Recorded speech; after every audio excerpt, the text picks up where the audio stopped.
Hi hello welcome to Crick Arena. ഇന്ത്യയും ഓസ്ട്രേലിയയും തമ്മിലുള്ള BGT സീരീസ് ഇപ്പോൾ പുരോഗമിച്ചുകൊണ്ടിരിക്കുകയാണ്. 2 മത്സരങ്ങൾ പൂർത്തിയായി. ആദ്യ മത്സരത്തിൽ ഇന്ത്യ വിജയിച്ചു. രണ്ടാമത്തെ മത്സരത്തിൽ ഇന്ത്യക്ക് തോൽവി ഏറ്റുവാങ്ങേണ്ടി വന്നു എന്നുള്ളതാണ്. രണ്ടാമത്തെ മത്സരത്തിൽ ഓസീസിന് വേണ്ടി ഏറ്റവും തിളങ്ങിയത് അവരുടെ തലയായ ട്രാവിസ് ഹെഡാണ്.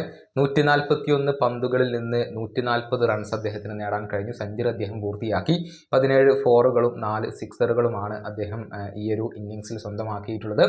മാത്രമല്ല പ്ലെയർ ഓഫ് ദി മാച്ച് പുരസ്കാരം സ്വന്തമാക്കിയതും ട്രാവിസ് ഹെഡ് തന്നെയാണ്. ഇന്ത്യക്കെതിരെ എപ്പോഴും മികച്ച പ്രകടനം നടത്തുന്ന ഒരു താരമാണ് ട്രാവിസ് ഹെഡ്. അത് ആ ഒരു കണക്കുകൾ പരിശോധിച്ച് കഴിഞ്ഞാൽ നമുക്ക് മനസ്സിലാകും. ടെസ്റ്റ് ക്രിക്കറ്റിൽ ഇന്ത്യക്കെതിരെയുള്ള അദ്ദേഹത്തിൻ്റെ കണക്കുകൾ നോക്കാം. ആകെ 955 റൺസ് നേടാൻ അദ്ദേഹത്തിന് കഴിഞ്ഞിട്ടുണ്ട്.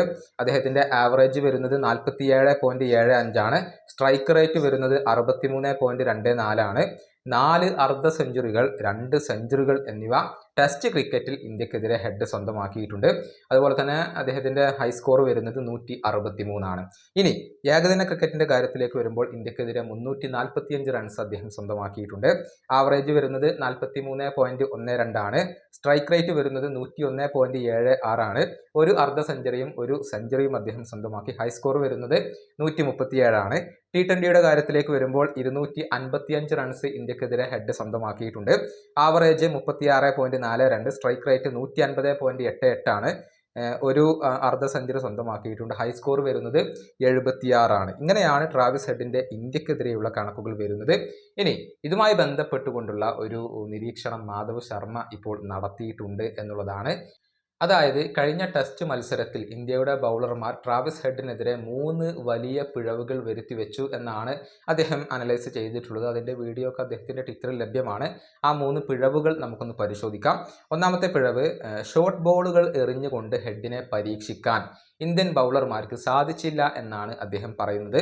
രണ്ടാമത്തെ പിഴവ്, ഹെഡിൻ്റെ പാഡ്സിനെ ലക്ഷ്യം വെച്ചുകൊണ്ടാണ് പല ഡെലിവറികളും എത്തിയത്. അത് അദ്ദേഹത്തിന് കാര്യങ്ങളെ കൂടുതൽ എളുപ്പമാക്കുകയാണ് ചെയ്തിട്ടുള്ളത്. ലെഗ് സൈഡിലേക്ക് ഫ്രീ ആയി കളിക്കാൻ അദ്ദേഹത്തിന് സാധിച്ചു. ഇനി മൂന്നാമത്തെ കാര്യം, ഹെഡിനെ എപ്പോഴും വല്ലാതെ ബുദ്ധിമുട്ടിക്കുന്ന കാര്യം ഓഫ് സ്റ്റംപ് ലൈനുകളാണ്. എന്നാൽ ഇന്ത്യൻ ബൗളർമാരുടെ ഭാഗത്തു നിന്ന് അതല്ല സംഭവിച്ചത്. ഓഫ് സ്റ്റംപിൻ്റെ ഔട്ട്സൈഡ് ഡെലിവറികളാണ് അദ്ദേഹത്തിനെതിരെ ഭൂരിഭാഗവും വന്നത്. ഈ 3 പിഴവുകളാണ് ഇന്ത്യൻ പേസർമാർ നടത്തി വെച്ചത്, അല്ലെങ്കിൽ അദ്ദേഹത്തിനെതിരെ വരുത്തി വെച്ചത് എന്നാണ് ഇപ്പോൾ ഇദ്ദേഹം നിരീക്ഷിക്കുന്നത്.